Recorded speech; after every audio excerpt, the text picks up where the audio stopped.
వీళ్ళ ముగ్గురు కలిపి మొత్తం రామచంద్రరావు అందరూ కలిసి పాత వ్యక్తులను ఎవరిని రానివ్వకుండా రకరకాలుగా మహిళలు ఏ మహిళ కూడా రాజకీయాల్లో రాకుండా ఇబ్బంది కలిగించు అసభ్య పదజాలంతో నన్ను కూడా చిక్కాల వేణు చాలా రకాల మాటలు మాట్లాడాడు. వీళ్ళందరి మీద వీళ్ళతో పాటు రామచంద్రరావు గారి అనుచరులైనటువంటి హరి అన్న అతను ఫ్లెక్సీల దగ్గర గొడవ చేసి నువ్వు మనోహరికి చెప్పుకుంటావో జిల్లా అధ్యక్షుడికి చెప్పుకుంటావో అని ఏకవచనంతో మాట్లాడి చాలా ఇబ్బంది కలిగించాడు. అతను ఫోన్ చేస్తే అసభ్యంగా మాట్లాడారు. ఆ రికార్డులు మొత్తం అన్నీ కూడా నేను కళ్యాణ్ గారికి చెప్పడం జరిగింది. వీళ్ళందరి మీద నేను పోలీస్ కేసు పెడుతున్నాను. ఇంకొక విషయం ఏంటంటే గత 3 నెలల క్రితం నాకు యాక్సిడెంట్ అయ్యింది. ఇప్పుడు ఇవన్నీ నేను అనుకుంటుంటే అప్పుడు ఇంటెలిజెన్స్ వాళ్ళు చెప్తే నేను నమ్మలేదు.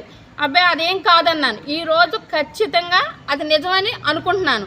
ఇప్పుడు నాకు ప్రాణహాని ఉందని చెప్పి